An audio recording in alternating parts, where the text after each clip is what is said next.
Hello, hello! Marion Blin, initiatrice de l'élan égo-responsable, qui soutient qu'il n'y a rien de plus altruiste que de vivre ma vie pour moi d'abord et de façon responsable. Et me voici en direct pour mon 97e jour de mon challenge 100 jours de live depuis ma chambre d'enfant à Nice chez ma maman. Et après avoir passé une super journée où j'ai mentoré ce matin, et cet après-midi, nous avons arpenté en famille les marchés de Noël. Et donc, sur cette vibe un peu féerique, je viens ce soir vous parler de rêve. En effet, moi, j'accompagne mes clients sur le chemin de leurs rêves. Et quand je dis ça, eh bien, on peut me rétorquer que c'est bien beau de rêver, mais la vraie vie, en fait, c'est pas les rêves. Eh bien, moi, je pense, au contraire, que la seule chose pour laquelle nous sommes exactement prévus, ce sont nos rêves. Et que le reste, c'est du détournement, en fait.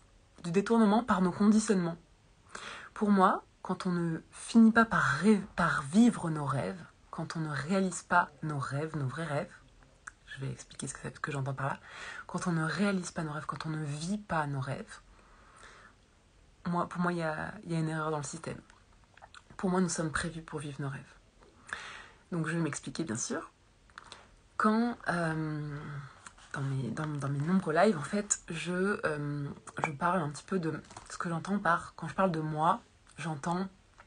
Moi, c'est la somme de mes reliefs. Donc, par les reliefs, j'entends les fameux qualités et défauts que m'attribuent les autres. En fait, les choses chez moi qui vont dépasser de l'ordinaire, donc qui vont soit attirer, soit répulser, les choses qu'on va pour lesquelles on va soit me louer, soit les choses qu'on va me reprocher. Donc ça, ce sont mes reliefs qui me caractérisent, qui sont relativement uniques. Une fois qu'on les additionne, en fait, ça me rend unique. Ensuite, moi, c'est aussi donc mes valeurs, en fait, les valeurs essentielles qui donnent du sens à ma vie, à mes actions, ce que je veux voir diffuser plus dans le monde, ce sont mes valeurs. Le moi, c'est aussi mes besoins à respecter, mes besoins de temps, mes besoins de vie sociale, mes besoins d'être soutenu, mes besoins d'être compris, etc. Et c'est également mes passions, mes élans naturels en fait, d'intérêt. Voilà, tout ça, c'est le moi et bien d'autres choses encore, mais voilà, en fait, on a des composantes essentielles de moi. Eh bien, ma croyance, c'est que, en fait, mes rêves ne sont jamais mes rêves par hasard. Pour moi, en énergétique, mes rêves sont le pendant énergétique de qui je suis, du fameux moi. En fait, mes reliefs, mes valeurs, mes besoins, mes passions, en fait, elles viennent exactement nourrir mes rêves et elles sont exactement ce qu'il faut pour réaliser mes rêves. Donc voilà, en fait, mes rêves, c'est en fait juste une projection future de qui je suis. Mes rêves correspondent exactement à mes reliefs, mes valeurs, mes besoins, mes passions. Donc voilà pourquoi, pour moi, nos rêves, en fait, mes rêves ne sont pas mes rêves par hasard, en fait. Donc je suis faite, en fait, pour vivre mes rêves. Je suis née pour vivre mes rêves. J'ai été designée pour vivre mes rêves, avec ces fameux reliefs, avec mes valeurs, avec mes besoins, avec mes passions, en fait. Tout me porte vers mes rêves. Voilà comment moi je vois les choses. Comment je vois mes clients. Donc par exemple, c'est pas... Enfin, en général, quand on est attiré par quelque chose, quand on rêve de devenir quelque chose, quand on rêve de réaliser quelque chose, c'est quelque chose qui nous fait kiffer, en fait, pour lequel on a un intérêt, qui nous passionne, pour lequel on a des prédispositions. On rêve pas d'un truc qui nous met dans l'inconfort, qui nous rend mal à l'aise, que l'on n'aime pas, pour lequel on se sent nul. Voilà. Donc, justement, notre rêve correspond, en fait, encore une fois, c'est ce vers quoi on est destiné, en fait. Et donc, c'est pour ça qu'on a été designé comme ça. Et donc, Voilà, c'est pas pour rien que les plus grands chanteurs, comme par hasard, ils ont été dotés d'une voix, d'un sens du rythme, d'un sens de la musique, éventuellement d'un sens de la scène, comme par hasard.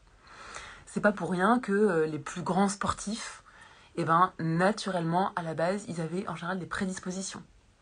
Voilà, c'est pas pour rien que finalement les meilleurs professeurs, sont ceux qui adorent transmettre. C'est pas pour rien que les coiffeurs les plus renommés, les plus incroyables, ce sont ceux qui sont amoureux de leur art, en fait, qui depuis toujours adorent triturer les cheveux et faire des créations artistiques et qui innovent là-dedans et qui sont doués, en fait.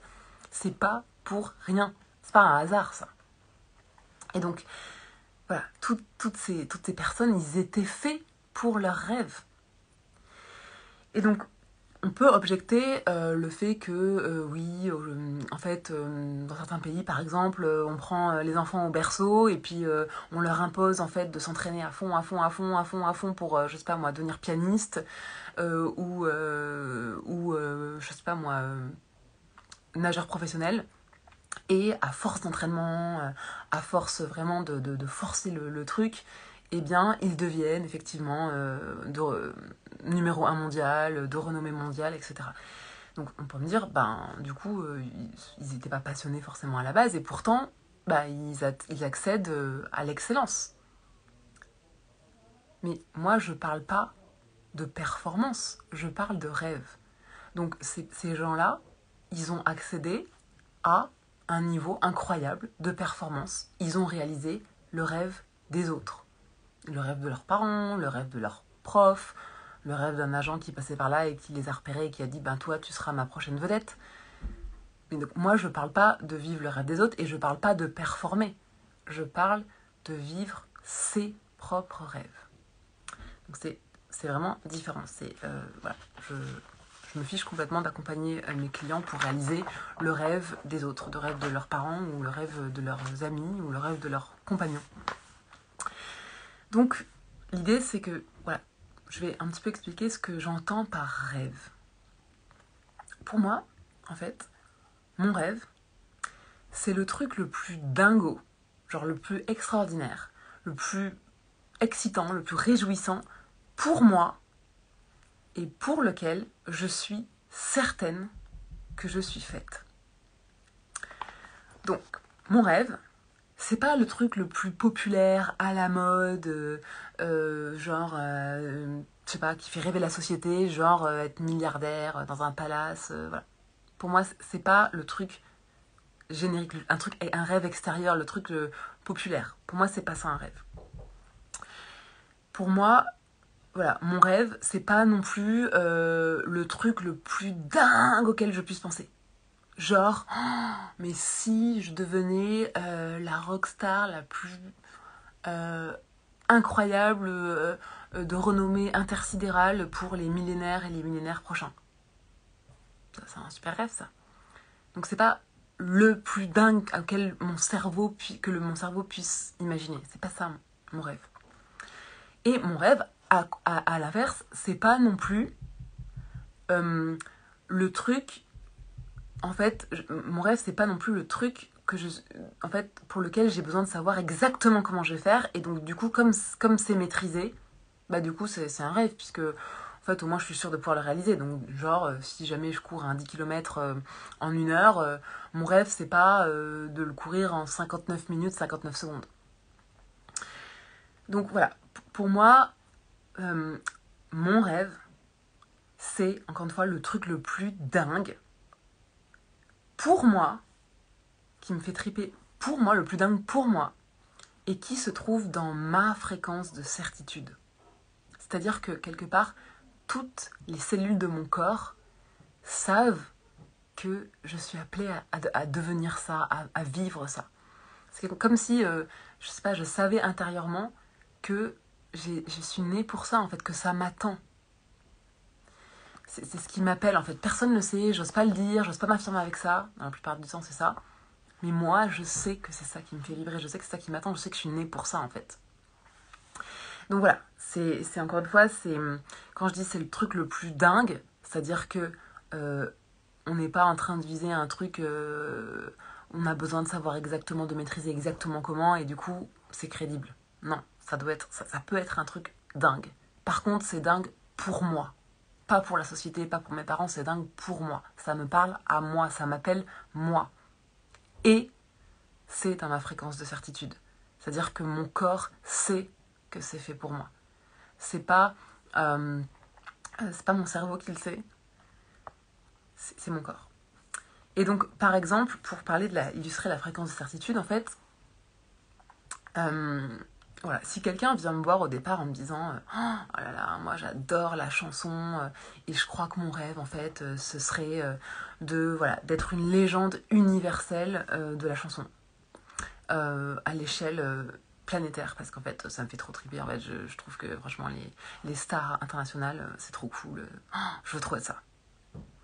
Eh bien, moi, ça va faire partie en fait de mon job d'aller regarder si vraiment, vraiment toutes les composantes de ce rêve-là, c'est vraiment, vraiment la personne qui rayonne ça. C'est vraiment en phase 100% avec la personne. Tous les aspects en fait vibrent parfaitement en alignement avec la personne. Ça, c'est mon job d'aller vérifier ça. Et donc, souvent, il n'est pas rare qu'en fait on réajuste le rêve parce que la personne se rend compte en fait qu'elle n'a aucun intérêt à aller viser un rêve qui est juste le rêve le plus populaire, le rêve le plus connu en fait dans la société, dans son domaine. Parce qu'en fait, encore une fois, on ne peut pas réaliser un rêve qui n'est pas dans notre fréquence de certitude. Donc, en général, voilà, on re-regarde ensemble et finalement, la personne, elle se rend compte que son vrai rêve, au fond, c'est pas tant de gérer la notoriété internationale. Elle n'a pas spécialement envie de voyager, elle n'a pas spécialement envie de devoir s'engager sur la scène internationale, mais c'est plutôt de toucher en fait son pays par sa musique, par exemple. Et elle se rend compte que ça sonne beaucoup plus juste comme ça en fait, et que c'est parfait comme ça, et c'est ça en fait qui l'appelle depuis toujours en fait, et qu'à chaque fois qu'elle s'est projetée en fait, c'était sur je sais pas moi, de la chanson française, c'était sur une scène française, c'était dans un contexte français, voilà, par exemple. Et donc ça, voilà, en général, voilà, j'accompagne aussi mes clients à réellement dimensionner leurs rêves pour qu'ils correspondent exactement au truc le plus dingue pour eux qui se trouve dans leur fréquence de certitude. Et donc, moi, je dis toujours qu'en fait, il n'y a de limite qu'aux rêves auxquels on ne croit pas. Donc, moi, je ne suis pas là pour limiter vos rêves, pour vous dire « Oh, c'est ça ton rêve ? Mais t'es malade ? Toi, tu crois que tu vas faire ça ? Non, mais ton rêve, il est... Ouhou !» Moi, j'ai aucun...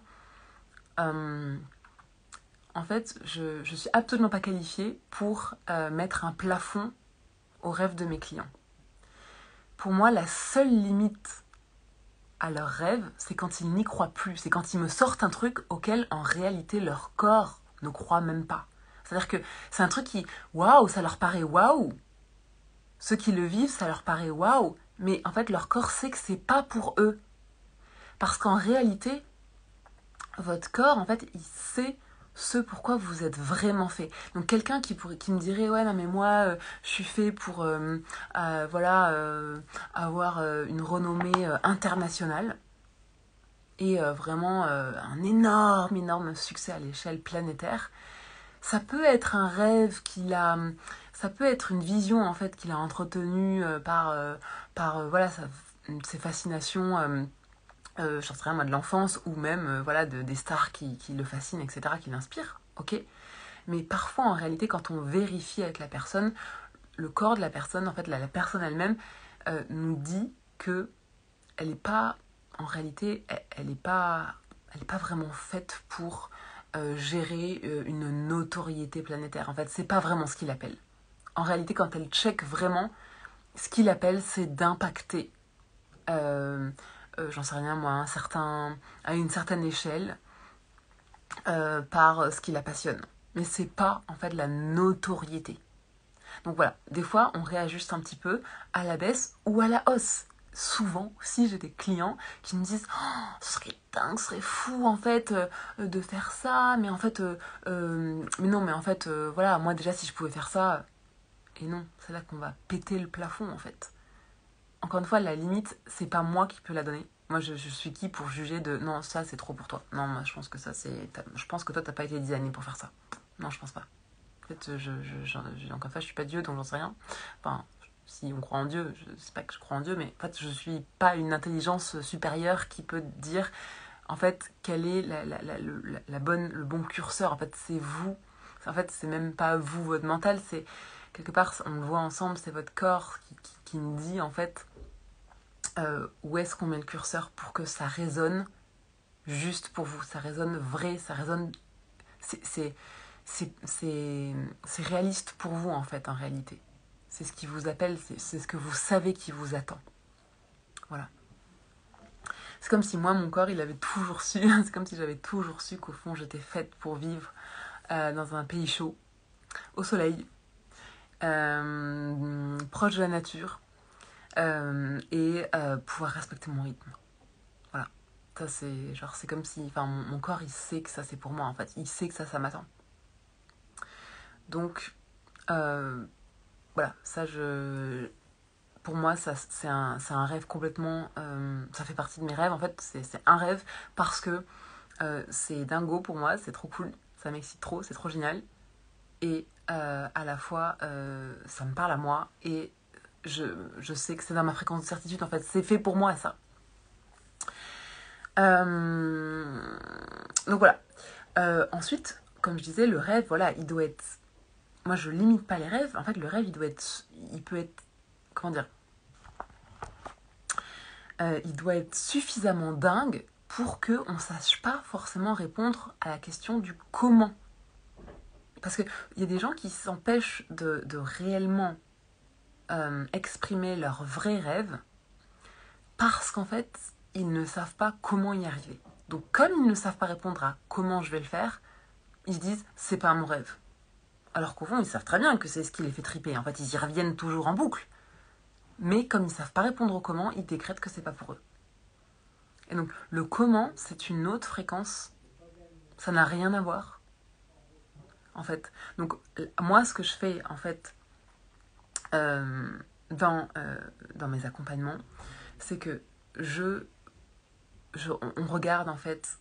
je commence par faire, voilà, parler la personne sur, justement, ce qu'elle désire. Et pour ça, je lui demande d'avoir une baguette magique, d'enlever toutes les contraintes, tous les conditionnements. Je lui demande pas ce qui est possible ou ce pour lequel elle sait ce qu'elle doit faire, comment elle va le faire. Non, je lui demande ce qu'elle désire, ce qui l'appelle. Et ensuite, on vérifie que justement, c'est bien ce pourquoi ses reliefs, ses valeurs, ses besoins, ses passions, en fait, la prédisposent, en fait. On vérifie que c'est bien un truc dingo, mais qui sonne juste pour elle et qui est dans sa fréquence de certitude. On vérifie tout ça. Et ensuite, une fois qu'on a checké tout ça, on regarde ensemble le comment. Mais pour moi, le rêve, il se détermine dans une fréquence yin. Le rêve, il ne se détermine pas par le cérébral, par la logique, par le rationnel. Il se détermine par un élan d'intériorité. On regarde à l'intérieur, on regarde ses ressentis en fait. C'est plus notre corps qui nous dit. Et ensuite, le comment, là, on va le chercher en alternant yin et yang. Certains, en fait, fonctionnent beaucoup par l'intuition. Donc, en fait, l'intuition du next step. C'est quoi la prochaine action qui va m'amener vers mes rêves? Ben, certains, voilà, vont avoir une facilité ça va sortir, en fait, par intuition. Et moi, j'apprends aussi, j'accompagne à se reconnecter à son intuition. Donc, ça sort en yin. Et ensuite, dans le comment, il y a une composante yang qui est... Ensuite, on sort ce que j'appelle sa badass. En fait, on sort son courage et on dépote les actions, en fait, qui vont servir mon intuition. Donc, voilà, je veux, je sais pas moi, devenir, j'en sais rien moi, le meilleur formateur de cuisine créole. Je dis n'importe quoi. Ok, donc mon intuition pour mon premier step, c'est quoi? C'est pourquoi pas de de partager, de créer un compte Insta où je partage en fait toutes mes recettes, mes réalisations, etc. Ok, ça c'est ton intuition, c'est genre tu veux partager en fait. C'est ton intuition, ça te dit que c'est ça ton accept. Ok, l'intuition elle vient en yin pour moi. Elle vient en s'interrogeant à l'intérieur avec des ressentis, pas en yang, pas en stratégie. Genre, ok, donc si je veux faire ça, là, statistiquement, la méthode qui marche le plus pour les gens, c'est de faire un compte Insta. Non, ça c'est du yang. Pour moi, les actions, elles sont ressenties, elles nous arrivent en yin. En fait, c'est notre intuition, c'est en fonction de notre énergie, en fait, c'est propre à nous. Et ensuite, on les déroule en yang, c'est-à-dire là, on sort notre courage et on y va. Ok, maintenant comment je fais? Comment je compte un compte Instagram? Ok, donc là, dans un compte Instagram, je fais comme ça. Ensuite, ben, j'ordonne mes trucs. Ensuite, j'alimente comme ci, je poste comme ça. Là, c'est du yang. On y va avec notre cerveau, cette fois-ci. Hop. Voilà. Et donc ça, j'accompagne également sur toute cette phase-là du comment, en fait, avec ce yin et ce yang. Et encore une fois, le yin, justement, j'aide à la personne à aller sentir elle-même quel est son next step, avec son intuition à elle. Parce que c'est pas moi qui peux dire, en fait, pour ton rêve, voilà, j'ai le plan en 10 étapes, voilà, je sais exactement comment tu vas faire. Pour moi, moi je crois pas je crois plus aux stratégies. Pour moi,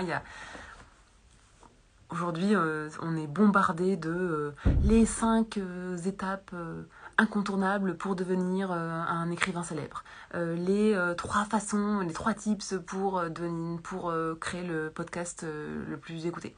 Et en fait, je dis pas que ça marche pas. Je dis que ça marche pour celui qui y croit, pour celui qui se sent complètement raisonné avec ces 5 étapes. Mais ça marche pas pour tout le monde. C'est impossible que ça marche pour tout le monde. Donc voilà. Voilà, donc ça c'était... Je voulais dérouler en fait ce que en fait j'entendais par le fait que j'accompagne mes clients sur le chemin de leurs rêves. Tout ça c'est très cohérent avec toute ma vision en fait du monde. Et bien voilà, si jamais vous avez envie qu'on poursuive cette conversation en privé, et bien contactez-moi par message privé, qu'on regarde un petit peu, vous du coup, vous avez un doute en fait, est-ce que du coup quand vous pensez à ça pour votre rêve, est-ce que c'est trop ambitieux, c'est pas assez, qu'est-ce que ça veut dire, c'est dans ma fréquence de certitude? Je suis pas bien sûre. Vous avez envie qu'on se penche sur votre cas particulier tous les deux, eh bien, je vous offre de mon temps, je vous offre des créneaux. Donc, contactez-moi par message privé et on regarde ça ensemble. Plus de batterie. On regarde ça ensemble. C'est gratuit pour vous et moi, j'adore faire ça. J'ai encore un peu de bande passante, ça ne va plus durer. Donc, allez-y. Voilà. Et je conclurai ce live en vous informant que donc mardi, ce sera mon 100e jour de mon challenge 100 jours de live. Et donc je vous donne rendez-vous à 14h pour mon dernier live de mon challenge. Donc voilà, rendez-vous mardi 12, je crois, à 14h. Sur ce, je vous souhaite une très belle soirée et je vous dis à demain. Et rêvez bien.